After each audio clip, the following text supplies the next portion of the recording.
Frontotemporal dementia is the most common form of dementia for people under age 60, impacting roughly 50,000 people in the U.S. However, experts consider that number to be a vast undercount because of how challenging it can be to diagnose. Recently, the family of actor Bruce Willis announced that he's been diagnosed with this progressive form of dementia. The length of progression varies from 2 to over 20 years. For aging services professionals, it is important to learn about this form of dementia and implement best practice strategies when providing person-centered care. Hello and welcome to the ComForConnections podcast. In today's episode, Frontotemporal Dementia, Best Practice Strategies, we are joined by Dr. Heather McKay, occupational therapist and dementia care specialist for Partnerships for Health. Welcome, Heather. Thank you for joining us today. Can you please share with our listeners the key differences between dementia and frontotemporal dementia, or FTD? It's a common question, and I answer it in presentations, consultations, and these kitchen table talks every week. Let me share with you the quick explanation that I use that really gets heads nodding. Dementia is an umbrella term. Now, my hands automatically go up when I explain that. It just means that dementia is a category of diseases. With dementia written way up high, there are many different types of dementia underneath that umbrella. But here's what really gets heads nodding. When I say dementia is a word like cancer, most people understand that cancer is an umbrella term.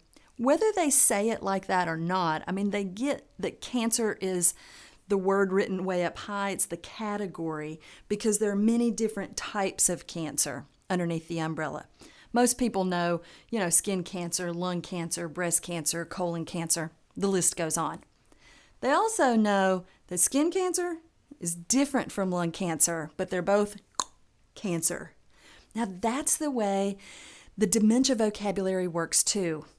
With dementia written way up high, underneath that umbrella, we have Alzheimer's disease, vascular dementia, frontotemporal lobe dementia, Lewy body dementia, and the list goes on. I see. This really helps to paint a picture for our listeners. So then how does FTD typically progress? If we look at some science behind FTD, we have to start in the brain. FTD is caused by progressive nerve cell damage in the brain, regions mainly responsible for behavior, personality, and language. The cell damage is caused by varying proteins that collect in the frontal lobe. That's right behind your forehead, the front of your brain, and the temporal lobe. That's the side of your brain. People with FTD may exhibit extreme changes in behavior with no control over these actions.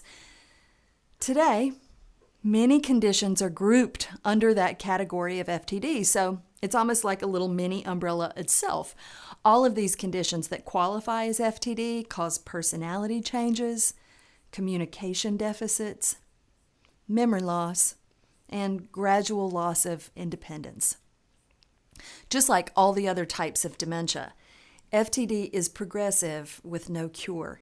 So Heather, what are a few hallmark signs or characteristics of FTD? People with FTD are diagnosed typically between the age of 40 and 60. So that's a little different from other types of dementia. Behavior changes are often the first noticeable sign in FTD. Problems with speech, especially producing words that make sense, understanding the speech of others, or reading. Those are all characteristic signs of FTD. FTD eventually affects memory in addition to all these behavioral and language changes.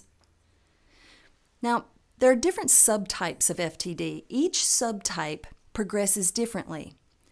Over time, these subtypes of FTD just predispose an individual to physical complications like pneumonia, infection, and fall-related injuries.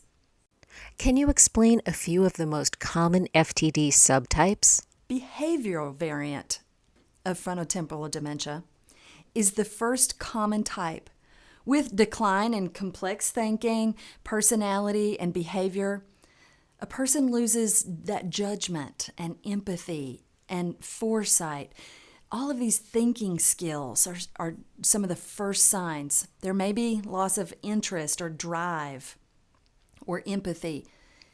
Changes in eating habits, like binge eating, and changes in executive function, like trouble planning, organizing, and coming up or generating ideas.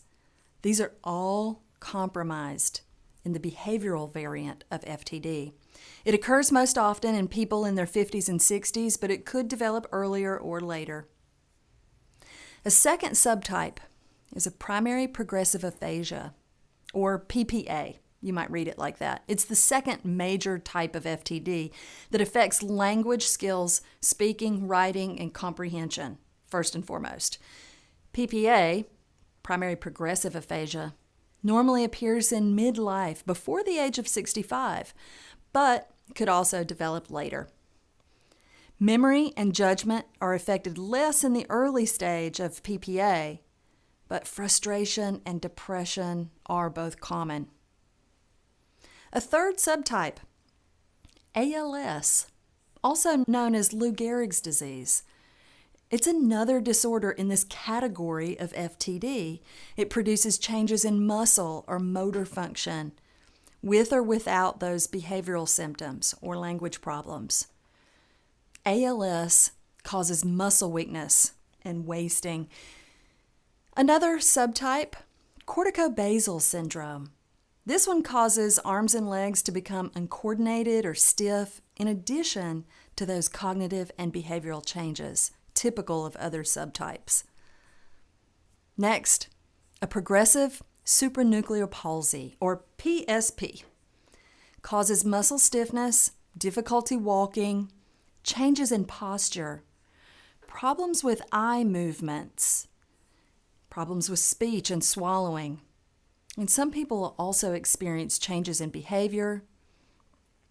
Because its initial symptoms can resemble other conditions like Alzheimer's disease or Parkinson's disease, diagnosing these different types of FTD can be tricky. Thank you for the brief overview of these subtypes. I believe we could dedicate an episode to each one. Can you please share a few common best practice strategies when developing a plan of care for an individual living with FTD?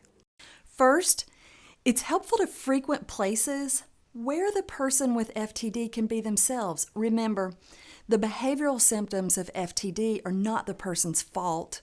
They're doing the best they can. Places that feel comfortable to the person and their caregiver quickly become the favorites. Since FTD comes with a lot of this impulsive behavior, it's smart to secure potentially dangerous items.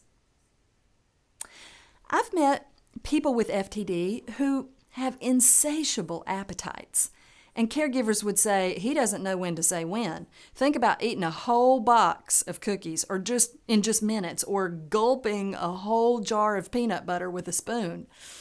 Ouch. So it can be helpful to keep healthy foods and snacks and drinks available and limit portions when you can. Leverage the person's preserved skills in familiar activities. After all, it's still a use it or lose it proposition. And favorite activities can be a great and healthy distraction. Give medications as prescribed.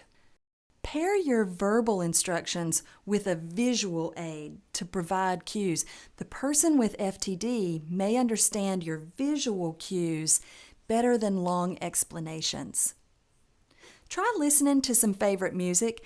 Areas of the brain that understand music are preserved longer for people with dementia, and music taps emotional memory, rhythmic movement, and even helps you put one foot in front of the other. Encourage exercise, such as just getting out and going for a walk if possible. Music will help. Provide supervision for safety. Communicate with empathy. Here's what I mean. It means focusing more on the feelings and less on the facts. A person with dementia can tell if you care about their problem or if you're sweeping it under the rug because they can hear it in your tone of voice and see it in your body language. So take a deep breath, listen to their concern, and use empathetic words to point out their feelings. Here's an example. It sounds like you're missing your husband. Or, I can tell you're looking for something. Or, it seems like you're at the end of your rope. Once you've made that emotional connection and the person's listening to you, then you can redirect their attention by changing the subject. Changing locations and changing activities can also help shift the person's attention to something less upsetting. Now, redirection and distraction are proven effective strategies for managing challenging behavioral symptoms of dementia, but it takes practice. So don't give up. If your redirection doesn't work, just pause, listen some more, and try to make that emotional connection before you change the subject. Because FTD impacts impulse control, reasoning, judgment, behavior, communication, and memory, avoiding some things can mean better days for the person and their caregivers. So, practice some alternative approaches that don't say to the person you're wrong. You might say, try this, and show the person a better way, or ask the person for their help and show them the correct first step. It all feels better than saying, that's not right. Avoid startling the person. After all, when understanding the situation is difficult for the person with FTD, they can seem on edge or easily startled. Everything will be easier for you both if you can avoid scaring the pants off the person in the beginning of your interaction. So practice approaching the person from the front. Let them see you before you're in their personal space. Just offer your hand to greet the person or show your open arms to invite their hug. It's a more comfortable and safer way of beginning the interaction than swooping in from the side or from behind. Heather, as we near the end of this episode, what are 2 top recommendations you share when speaking with family members whose loved one is living with FTD? Given the nature of FTD, it's best to appoint someone else the money manager. If the person has always been financially independent and handled all of those decisions and tasks himself or herself, it may be important to that person to participate with a helper, but it's not wise to assign someone with FTD full responsibility for money management.